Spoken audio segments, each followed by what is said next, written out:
Hello and welcome to another episode of Who Knew in the Moment, the podcast. I'm your host, Phil Friedrich, and today I'm honored to have LaVonne Idlette with me. She is an Olympic track star, a lawyer, and a business owner with First Class Group. And one of the things I think you're going to really take away from her story today is when you're in the right space with a passion of yours, you can create a business out of it. And so, LaVonne, thanks so much for being on today. Thank you for having me. That's a good intro. I want to take you on the road. Hey, let me know. I'll travel with you.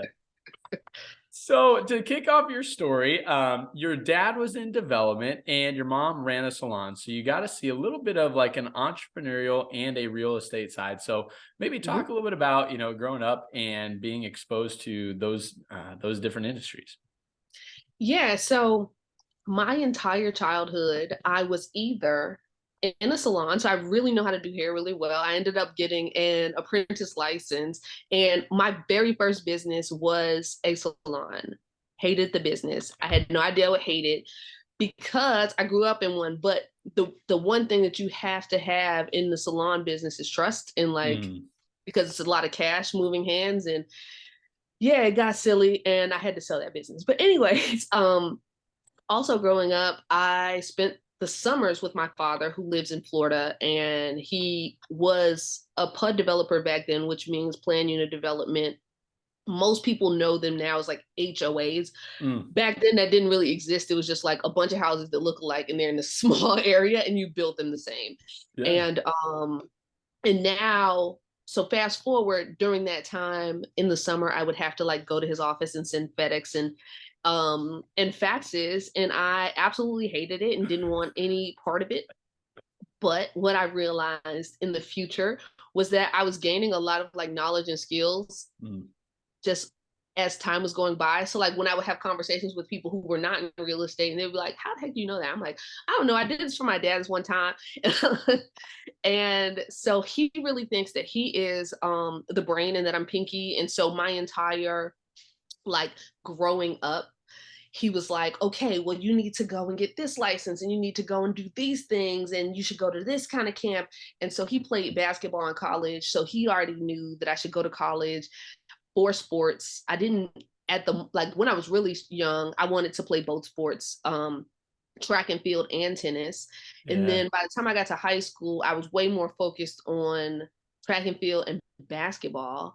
But I was a terrible basketball player, to be honest. And it was just because I started off, I've been the same height since I was 10. So I Mm, started off being like a center and then yeah. ended up being a guard. And my handling is terrible. So it's like you were the most active small person ever. So I like always stayed on the team because people were like, coaches are like, oh, you hustle. But like I hustled because otherwise I would just be terrible. Yeah. um, and so that's pretty much my childhood in a nutshell. I wore a tag on my neck every summer to fly to Florida by myself. And that's why I travel the world by myself now, and now with a baby by myself.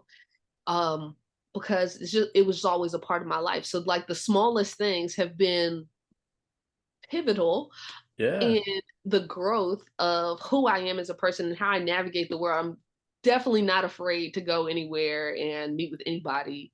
And a part of that is because like my dad really instilled that like he was raising me to be a person and not a woman. And that is huge for what I think all the girl dads in the world should know. Is like you could be a boss and you could teach your women to be bosses. I love it. Now, as you're getting into high school, track and field starts to become something that you're really good at, and you have a good career, and that tees up the opportunity for college athletics. So, talk a little bit about I know you said, "Hey, my dad kind of planted that seed in my brain of like college can happen through athletics," but talk a little bit about when you realized, all right, I'm gonna get the opportunity to run in college and the excitement and then ending up picking Hampton University. So high school, I actually went to one of the best track and field high schools available, which I didn't know at the time. Okay. All I knew is I couldn't win anything at practice, like literally not a single rep. Yeah. And so my freshman year, I was like, this isn't that fun. Like, I was used to being the person who races people on bikes in the street. Like, I am the neighborhood champion. And so to go where everybody had run tracks since they were like born, and like their parents ran track or something, I don't know. And so I'm like, I don't know nothing about AAU. I've never run before. I just figured I was fast. And apparently Mm, sprinting is more of a skill than it is innate. So you have to like learn to use the blocks and how to accelerate and not overtire yourself really fast and all that kind of stuff. yeah. So that's actually how I started doing hurdles, because I went to my coach and said, "What can I win? Because this isn't fun if I can't win." Yeah. And like, let's try hurdles, let's try jumps. And like, that's how it all started to be. Like, I was a very multi-focused athlete from my sophomore year on. I did the long triple high jump, through the shot put, ran the 100 hurdles in the 4x1. And so I did start running AAU track that summer. And that's when you start to meet the college coaches. And the college coaches are saying, well, you do a lot of events, but you're not really like great at anything. You should try the heptathlon. So like, I did Yeah. that the summer the next year. And I realized I really liked the event, except I don't like distance running. So like the 800, I struggled in the 800 my entire career, Mm. because everything else is so focused on power and speed. And then you got this one stupid race where you have to run for 2 laps. Like, who knew? And so I started getting recruited by a lot of different coaches my junior year. And so I was very focused on academics the entire time. I got good grades and all that kind of stuff. So I knew I was going to college, period. It just didn't, Yeah. like, where are you going to go? And so my high school coach and my college coach were actually married. And so Ah. he used to come to my practice and he would say, like, "You're going to be great." And I'm like, Mm. "Thank you, stranger." Like, I don't know. And like, but so that little bug, what I realized in hindsight is I do everything off of rapport. And what he Mm. did for that whole 4 years was build rapport with me, Yeah. including unbiased rapport. So he's like, don't take a visit to Hampton because you can come to Hampton anytime. Like, I literally grew up in the city of Hampton. So he's like, take all your visits. I took all my visits to other places. And then he's just like, come take an unofficial. And we walked around the campus and we talked about it. And one of my teammates, who I knew her from high school, but like, we didn't really know each other. Like, we were AIM friends on AOL. Yeah. And we walked around. Her name is Kelly Wells. We ended up being partners on The Amazing Race eventually, because like, long time of friendship. Yeah. But she's like, you should definitely come here. It's going to help you. You'll get loved, but you'll also get better.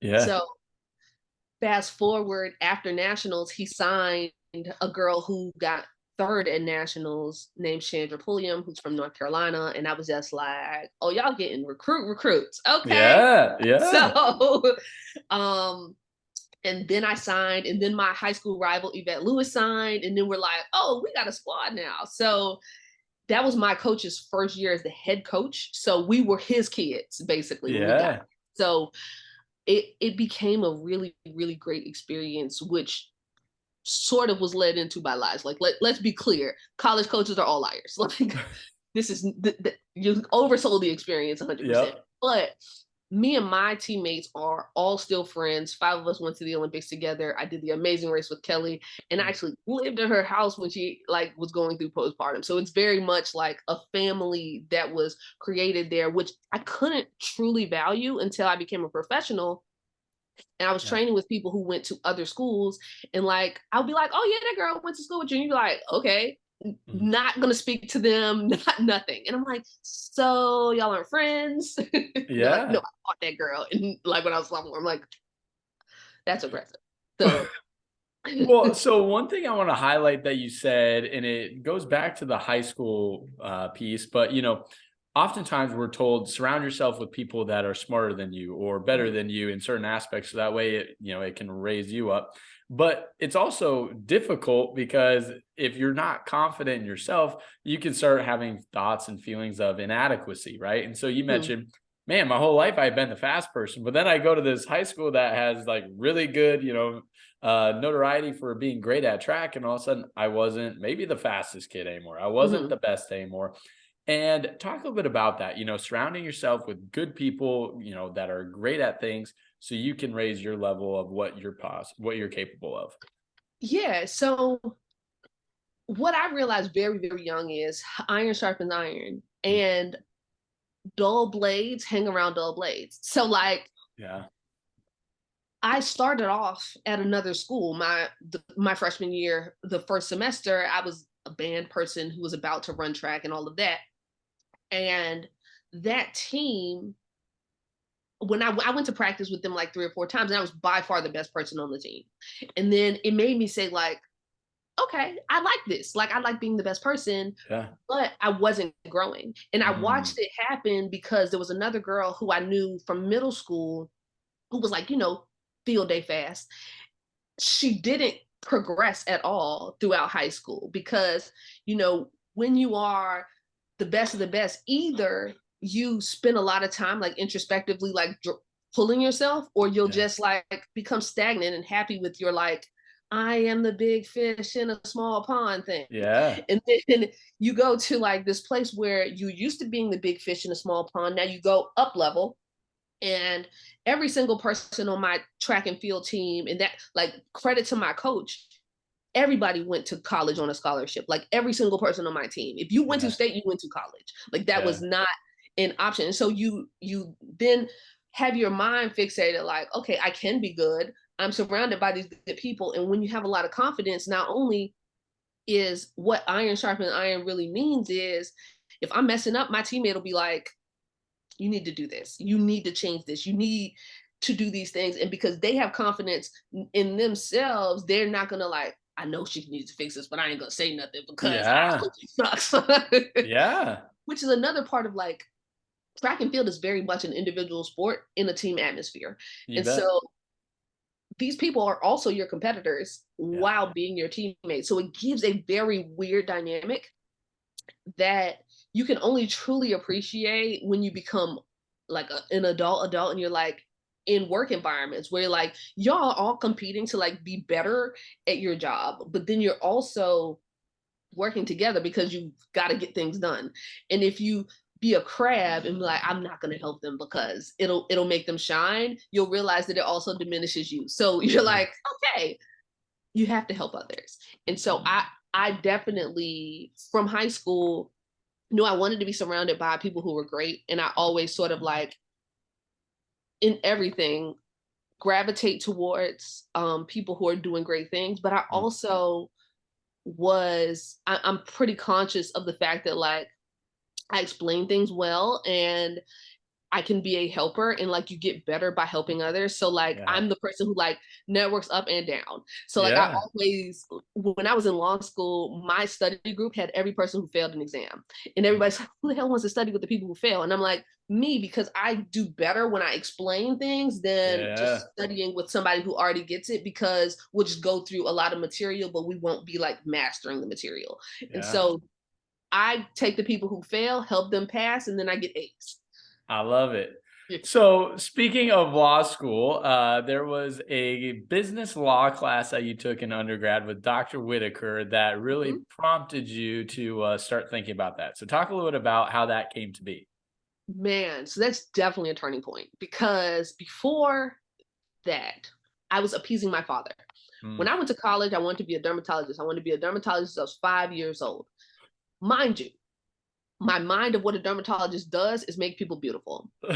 I happened to, so I have this scar under my eye because I fell on my face doing hurdles when I was in the 10th grade, which is what sparks me going to a dermatologist in the first place.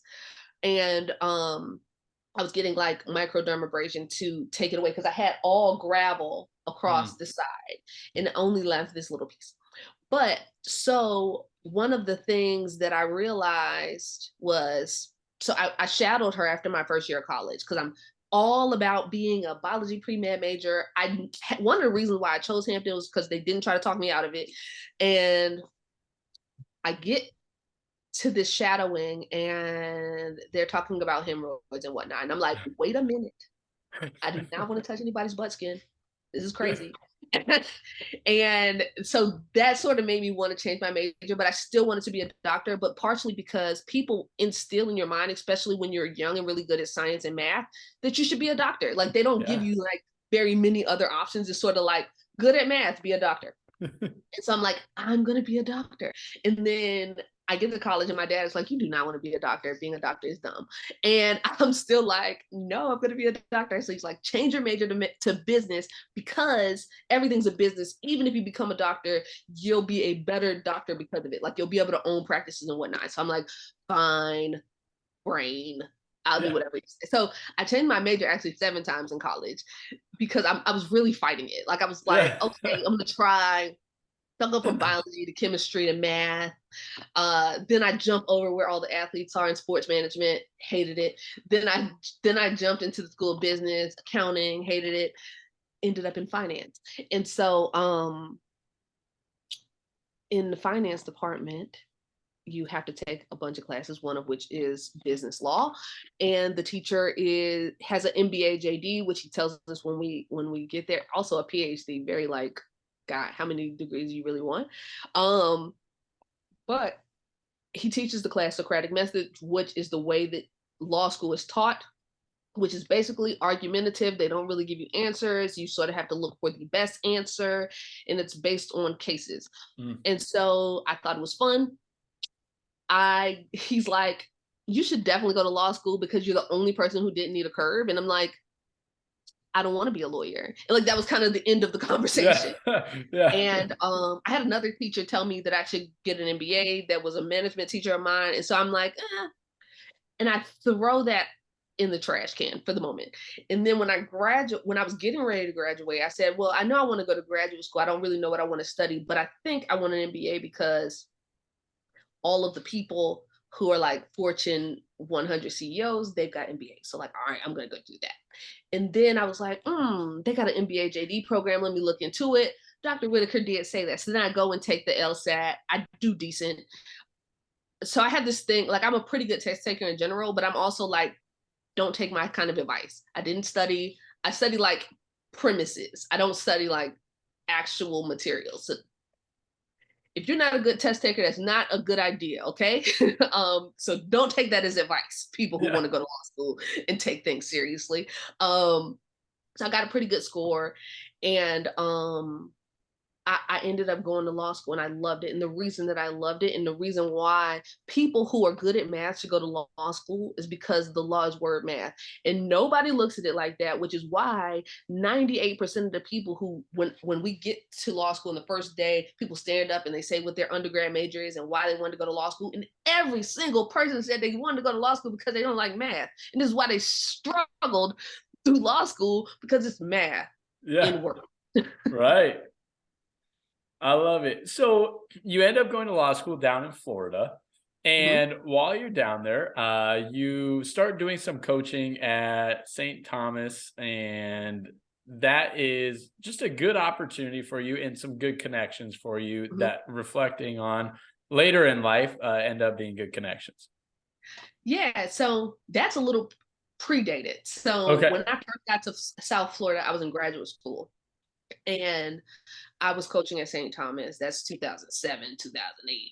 And every single one of the kids that I coached went to the NFL. I'm like, what the hell kind of school is this? Like, mind you, I'm from Virginia where everybody, like, we had a good athlete on a lot of teams, but we didn't have like 7 kids from one school go to the NFL. You have like 1, 2, 1, 2, like that kind of thing. I'm like, what kind of school is this? Mind you, I had already saw like, there was a random meeting and Michael Irvin was there. Like, what school is this?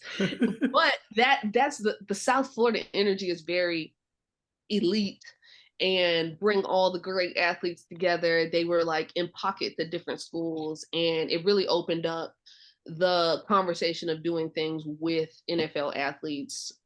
From that, just like I met them all when they were 17, they become great athletes, and a lot of their parents were also athletes. So it was a wonderful introduction to Florida athletics, which is completely different than Virginia. And then like working with athletes from a like, how can I give you more information to like stop looking at yourself as an athlete and look at yourself more as like a person who happens to play sports? Because like me, I am a nerd who happens to be fast. And then So I stopped coaching because I was collecting kids, because basically I have a problem. And the problem is that like I don't let people leave. Like I'm like, oh, poor little babies. Like, oh, you go to the University of Florida. I have a track meet to Florida. And now I got to take out 9 kids to lunch or dinner because I'm in town. And like, I'm like collecting kids all over the place. And I'm like, I cannot take any more kids. Like, I can't coach anymore. And like, it was the end. I couldn't go back. And then I moved to Orlando to go to law school and to train at the NTC out in Claremont. And so yeah, after law school is when I went to after law school. After my first year of law school, that's when I went to the Olympics. Okay. Now, also in 2007-ish timeframe, you are at some social function and somebody just makes a comment to you that, hey, you could be able to buy houses or condos at a little bit of a discount if you were to talk to me. So you bring this up to your dad. Talk a little bit about kind of where this all comes from and how it comes to be. Yeah. So in 2007, I had just gotten to Florida after college, and then so my dad has already orchestrated that I have a real estate license and I had a mortgage license, and so. But I was still anti like doing things with him at the moment, like because we were very head buddy kind of people. Because he really thinks he's the boss of me, and I just be like, "Bro, what's wrong with you?" So, and so I was working in this office called Dragonfly, and the guy, one of the guys there is like a marketing guy. He's like, Mm. I have a system, and this is like pre-bots, but it was basically a bot that was going and making like mass offers on condos and land and all that kind of stuff. And he's telling me how much money he's making, and he's like, if you ever want to buy something, like just let me know. And so through him, I get the opportunity to get 2 condos at a very low price. I go get the money from my dad, who's like, okay, but completely, again, like he really thinks he's the brain. So now he's like slowly inching me oh, you really want to be involved in real estate? Because at first I'm just sort of like fringely involved. I showed one house, said, oh no, never doing that again. And so the good part about it, the condo was really in good shape. I was able to just reset. Like I basically was a wholesaler. I didn't know that was a thing back then. Purchased it, resold it, was able to use that money really to finance me being able to run track, because track is it's an iffy sport, if we could Yeah. say that. It's an iffy professional sport, if you could Yeah. say that. So, like you have sponsors and things like that, especially if you're like very high ranked, you'll have a pretty good sponsorship from a shoe company. They pretty much run the sport. And then if you don't have that, you have like these a bunch of random small sponsors. And so I've had all of those things plus this like chunk of money to like get me by. And Yeah. like it gave me a great window, because we go into the Great Recession like the next year, Mhm. and everything is sort of moving slowly. But then I get another great pivot, which was I get exposed to bankruptcy court. Mm. And because I'm in law school at the time that the like reconstruction of what real estate looks like is happening, I'm working in the bankruptcy court. So now I'm seeing everything's being, first of all, bankruptcy is the best type of law, by the way, because everybody just comes in and they're like, okay, so you ain't getting nothing, you ain't getting nothing, you ain't getting nothing. Here's $5, split it, goodbye. And everybody's like, great, let's go have drinks. It's very congenial. But I was able to see a bunch of properties going for very low costs, but also that like there was so many things happening. Like people were cramming down their mortgages Mm. to the value and stuff like that, which I'm like, how are we saying that this is the government's fault that you're just allowed to do whatever you want and then we have to pay for it? Like all of it was crazy to me, but it definitely exposed the ability to buy things at a lower price. Mm. So I absolutely love bankruptcy law. The only reason I didn't stay in bankruptcy was because it has too much of a negative media Mm. stigma. Yeah. In general, I think a lot of athletes would benefit from bankruptcy, but because as soon as someone gets wind of it, they're like, "Oh, he's broke," Right. Yeah. and you don't have to Wait, be broke.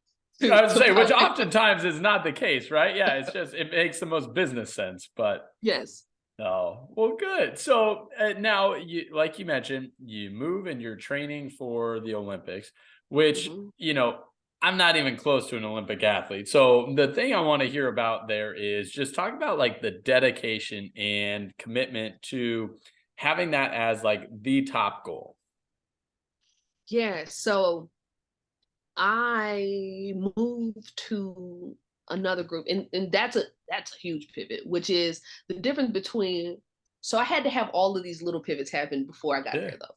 So I got to Florida, I get the coach, I'm training by myself, Mm, and he has a silver medal, and he's the hardest coach like. So I had been in the situation where like I'm a standout in my bubble hmm. in my specific event. So I'm getting a little bit of love based on what I like to do. So like in Yeah. college, my coach would have these like dumb hard workouts and I would be like, great. So what is LaVonne doing? Because not that. And he would be like, okay, go do this. And because he knew I was doing so many events, I would work myself into shape. So I didn't really need those workouts. Then I get Yeah. to this guy who has a silver medal and he's like, you don't have the world record. I don't want to hear no stories. You're going to do this like super hard workout. And like he Yeah. had me running behind his car.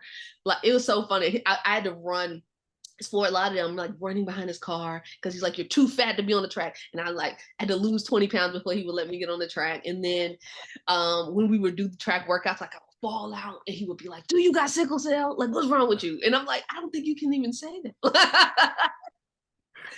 And so but I needed that because he taught me how to work hard. Mm, I had never really worked hard. Like I was very much based on talent and like working myself into shape yep. based on competing, never really like just being a hard worker. I'm like, I get Right. things done. I do exactly what you tell me to do. I have an A-type personality. So if you tell me to do it, I'm going to do it. But Yeah. like, don't ask for nothing extra.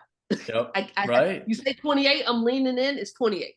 So um he made me able to work hard. Then when I moved to Orlando, I have the hardest coach with the best athletes.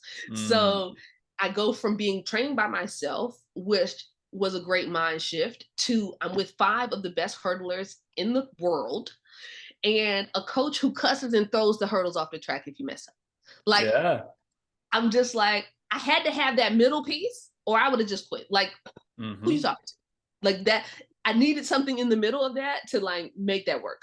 Yeah. So I get there and it's the hardest I've ever worked in my life. He basically challenged me through every single thing. So like I struggle to run distance. So he's like, you need to lead every mile. I'm like, does that even make sense? Like if I like what? These people can already run distance. You want me to lead them through miles for nothing?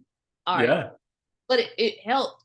And over time, I was closing the gap in this like fall training because I always was terrible at fall training because I hate running. I like lifting weights. I like, all of the power things.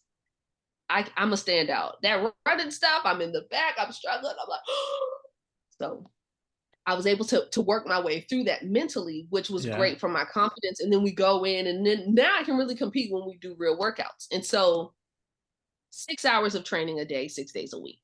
Mhm. 6 hours of class a day, 5 days a week. Yeah. And so the discipline of that is literally just not thinking about it, doing it, doing it, doing it, doing it every day. And like, this is my schedule and this is what I'm doing. I do not deviate. I'm going to have lunch here. I'm going to have a massage here. I'm going to make sure I go to sleep at this time and I'm going to repeat. Now, the personal crazy things that was going on in my life just happened to be like, oh, that's crazy, but I'm still going to do the things regardless of what's going on. And like, I just did that every day. And then I look back and you're like, wow, you got it done. But if you focus too much on like how much it is, you'll stop. Hmm. I Yeah. love it. I love it. And I think, what's super important to highlight in what you just said is that when you're super focused on a goal and what you're trying to attain, it's not about how you feel that day, right? Hmm. You kind of put the feelings aside and you say, well, my top goal is this. So that's going to be what I focus on, not, I don't really want to do that today. It's like, well, no, my goal is I want to run in the Olympics. So it doesn't matter that I don't want to do it today. I know I need to show up. Yes. But that's the other thing about iron sharpening iron. Because when you train with 20 people, the likelihood that everybody's having a bad day is zero. Right. So somebody is going to be making you look terrible by how great they look that day. So you just have to like hold on, like, please don't make me look so bad. And so that drags you through those days. Yep. And everybody has accountability for their day, for their thing. And it was huge because it made us all better. Mhm. And that's just a part of being around people who are great and whose idea of themselves is great, and they wouldn't give excuses, because excuses are very cancerous. And so I remember in college we would have like, you have like two or three people who are very it doesn't matter what you give me, you can't like break me sort of people. Like that's Kelly, that's Francina, that's Yvette, and that's why they also went to the Olympics. And then you have like 18 other people who are like, F this workout, I don't want to do it. Yeah. And so that mindset can cloud a big amount of people, where you're just creating this cancer of like, I don't feel like being here. I don't feel like doing this. I don't da da da. And I'm tired already. And those people begin to struggle, and the pack separates. It's like the good become great and the mediocre become terrible.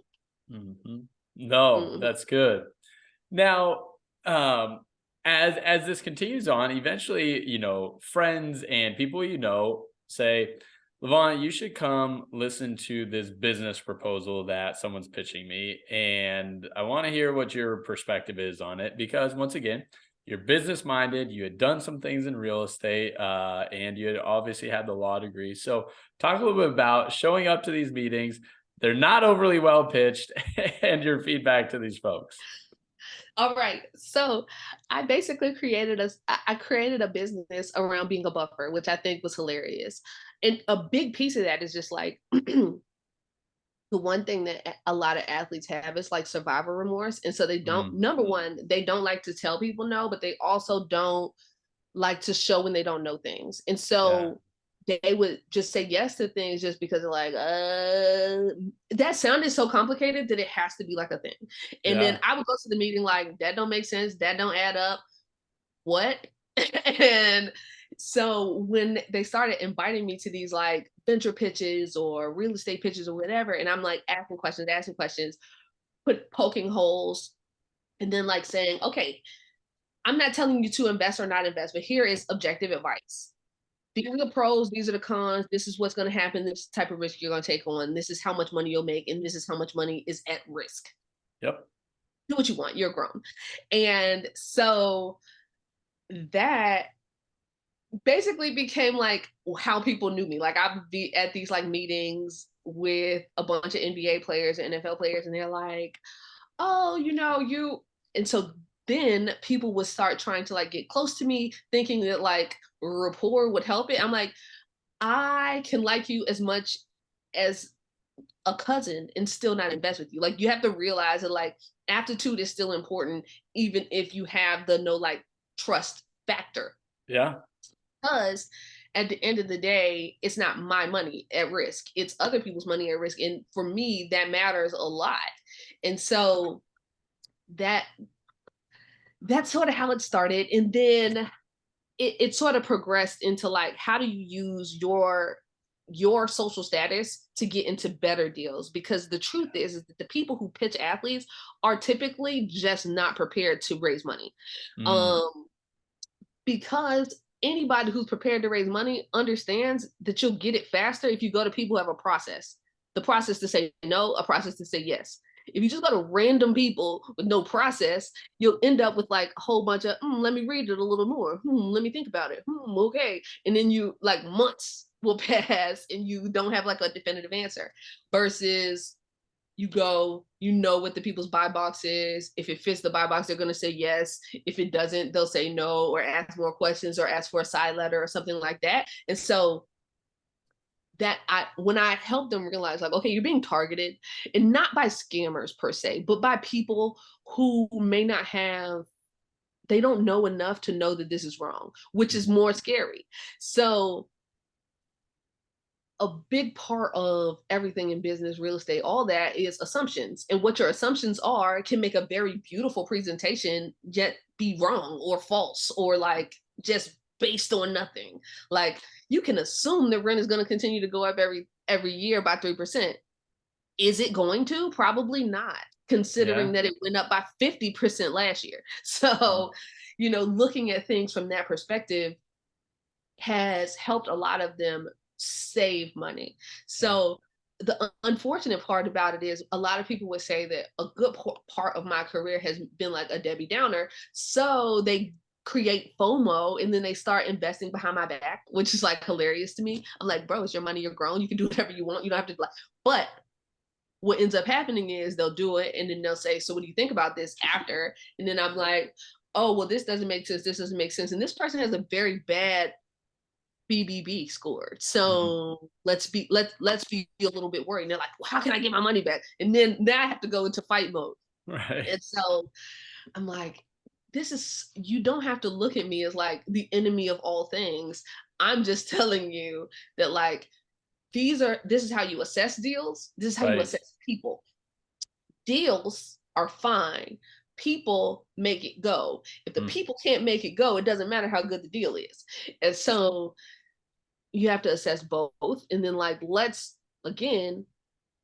not just wait for people to pitch us. Let's find the things that are more interesting to you and get your money working for you, but also get you a little piece of social capital in there so they'll give Yeah. you a little bit more for what you can bring to the table too, because your perspective is valuable.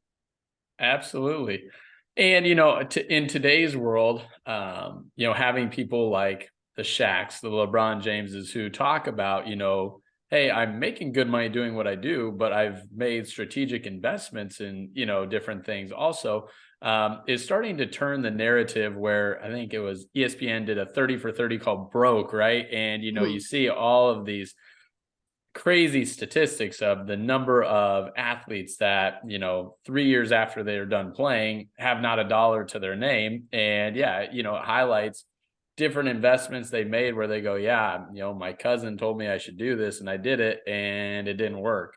So talk a little bit about breaking the stereotype or stigma of that, and then kind of what your mission is with your company. Yeah, so the biggest stigma, the biggest thing that I harp upon from very young to the oldest athletes that I work with is you can only blame you for things that happen to you. Mm, So the moment that you started letting other people control every single part of your life, and especially your financial life, you now think you can blame them, but the truth is you hired them, so you blame you. And we're not holding ourselves accountable to that, but then it's very hard to hold those people accountable because some of them are not fiduciaries, some of them are yeah. making they're doing what they think is right, which is from a the business rule of the decisions that you can't recover any of the capital. So let's look at how we can take more control over our narrative, knowing who to hire for what things, knowing how to assess people and deals for ourselves, but also being more situationally aware of what's going on. So like just don't have a bunch of money floating and like I think I invested with that person, but I don't even know. And like, what are you supposed to get back? I don't know. So, do you have paperwork? No. All right. So, like, being way more situationally in control, having people on your team. And so, like, I listen to people use LeBron as an example, and I'm like, yeah, but like LeBron is not the person doing the things. He has a Right. team of people who he trusts to do things. How do you get to people who you trust? It takes time. It takes Yeah. building and having accountabilities for these people. Don't just like give them a like here's a blank check, go have fun. Um and their knowledge of things. I think that that's super important in terms of changing that narrative, but also the FOMO thing. Everybody, the most sexy thing right now for everybody to invest in is venture. And I tell almost all of them, you're not rich enough to invest in venture. The Yeah. reason you're not rich enough is not because you're not rich. It's because you don't have income that was going to cover your lifestyle if something goes wrong. So we start at making sure you have the passive income that covers your lifestyle. And then you go and do riskier things that don't have payouts, that don't have cash flow, that could go to zero after that. Hmm. Then you're like, we don't have to talk about a budget. because we started with the budget in the beginning and we get you to the number. Now, all right, that money's over there. It's making the money that you live on a normal basis, and you're not declining your balance. If you don't decline your balance, guess what that means? You can't go broke. It's impossible. I love So it. now, everything else, or you can let's go sign a deal so that you can get some money so you can invest in that thing instead of taking it from the corpus of your capital. We're going to, hey, we'll do a signing, you'll do an appearance, you'll do something that can create 100 or whatever thousand that you want to put into this like ice cream shop with your homeboy. Like, I don't care what it is. Because the answer is never no, it's really how. Mhm. So if you want to have a boat, have a boat. If you want to only wear Prada. But like, how are we paying for it is more important than whether you can do it or not. Love it. Absolutely love it. So Oh, and with so I guess I was supposed to talk about my passion in my business is yeah, basically around access to opportunities and access to capital. So if you think that, so every single athlete comes to me and they're like, I want to be investing in real estate. And I'm like, I'm sure it's not that fun. But if you want to be an active investor, what are the things that you need to put in place? And let's create a structure that you can go out and raise capital. Because, mm, like, although you have capital, I want you to challenge yourself to say, like, just like every wealthy person I know, they're like, it's offensive to my ego to use my own money to do things. If people want, like, if I know that I have a strategy that works, I want to give the opportunity to others. And so, like, let's structure it that way. And that takes away a good amount of the risk, but also let's partner with great operators to like actually get the things done. Because the truth is, you don't want a new job. New jobs suck. Um, and then on the passive side, let's find opportunities that not only align with getting you to your cash flow goals, but also to like your impact mission. So whether that's affordable housing, bringing retail to food deserts in your hometown or towns that you've lived in, uh, just all of the things that create a better world that like need capital, and like everybody's capital needs a job. So give it jobs that mean something and that also give you a return. And so my business sets up the structures yes. that allow you to do that in a tax efficient environment, but also it it has like coaching and teaching about asset classes, risk, responsibility. Basically, it also trains like your inner circle. So your inner circle being your parent, your significant other, your financial advisor, your business manager, especially if your business manager is a homeboy. So that they'll know what to look for, what to expect, and how to get you in better rooms and better conversations so that you can not just rely on me for deal flow, but you'll be able to create your own. I love it. Now, to kind of finish up our conversation, you mentioned it earlier. You got to do the Amazing Race. Talk about how the heck that came to be. And I know you mentioned Kelly, but I don't think she was your first choice, if I recall correctly. So let's I hate hear a when little they bit bring about that that. up because she always is like, yeah, how was I not your first choice? You just tell her, hey, you were the one that went on the show. So just know that. Exactly. But so at the time, so I am definitely the consummate version of a serial entrepreneur. So I'll buy a business, I'll partner with a business. I'm all about collaboration. So I have a cousin that's a publicist, and we at the time had a pretty large roster of reality stars and athletes and entertainers for that PR firm. Hmm. I happen to just have my name on the thing just because. And so somebody from the production side of the show reached out and asked that I want to do Survivor. And I said, ooh, child, I am not a survivor. I don't know nothing about being outside. I've never eaten nothing from the ground. It's a no for me. I don't Hakuna Matata. I know nothing. And so they're like, we also produced The Amazing Race. So would you be interested in that? And I'm like, oh, I've seen the show. I know I knew the premise. I had never seen a full episode of the show, but I knew what it was about. Yeah. And I was like, okay, I think it could be fun. And then they're like, who do you want to do it with? And I'm like, so at the time I had a little boyfriend, and they're like, he sounds boring, and it's a no for us. And they're like, who else? And then I'm like, oh, I have a teammate who was my rival in high school. We were college teammates. We trained for the Olympics together, and I lived with her when she had a baby and was going through postpartum because her husband was in training camp. And they're like, great, great story. And then when they brung us to LA and realized that we were like the same person displayed differently, which was like hilarious because like as animated as I am when I talk, I am very laid back. Like nothing really rouses me. I have like aspirational emotions. Like I really wish that I could be like so excited I could cry. Like I don't do those things. But like she's that person. Like she's Yeah. like full on emotions all the time. But I think that's a Cancer thing. And so like the entire time we were together, like through like the interview process, they're all like, you guys should hug. And I'm like, bro, y'all have made me hug her more in this process than I've hugged her in 20 years. Like, like you're making it weird at this point. Yeah. Oh, that's I'm like, phenomenal. do you guys just hang around your friends and just like hug on a humbug? Because I don't do that. Wrong girl. Wrong girl. All right. Like Oh, touch her shoulder. Like I feel like y'all's friendships are way too touchy feely for me. But that's amazing. Well, LaVonne, I want to say thanks for highlighting your story. Are there any other pivotal moments that you want to make sure we highlight? pivotal moment, best ever. I just had a baby. So my baby is 7 months old. And for me, I am 37. Like my parents had given up. They started getting dogs. They didn't think we were no grandkids in our future. And so the pivotal part about that has been I started back speaking at family office events in November.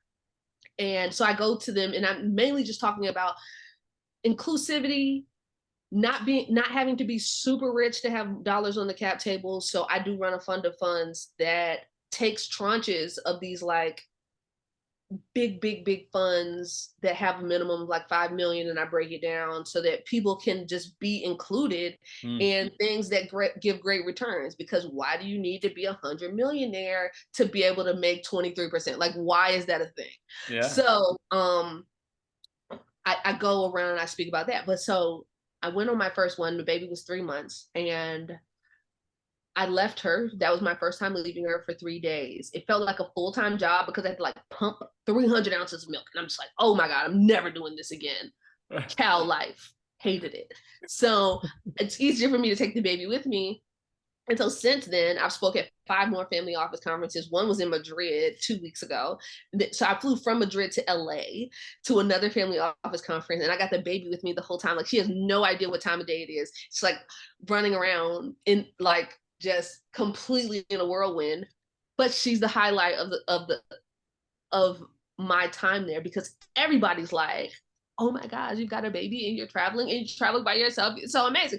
And so it brings people to me who would have never Mm. just walked up and talked to me. So I'm like, oh, babies are a cheat code. People love them. And she's like nice, kind, and like you could pick her up and she doesn't cry. But like that's been such a pivot in like the way that I do business. Like at the Super Bowl, a lady came up to me and she's like, I actually think you look kind of intimidating, and I wouldn't have come over here except for you have this cute little baby, and it made me miss my baby. And this lady is like, I was like, oh my gosh, that look at you being a cheat code baby. I owe you a fee for this. Obviously, she's if you look at my social media, she's all over it because she's going to get that $12,950 um salary so that That's we can right. discuss that because she's in the marketing. That's But right. she earns every penny because everywhere we go, people know who she is and want to be involved. She already has intellectual property, owns the trademark on her name, and we have a biotin serum with her name on it that we're like growing. So yeah, babies pivot. Who knew? Who I knew? was holdout all this time, and on for good reason. Don't have kids when you're really young. It changes the trajectory of how freely risky you can be. Mm, absolutely. That's really good. Well, LaVonne, I can't wait to continue to follow your journey, but thank you so much for being on today and just sharing your story. Yes, thank you so much for having me.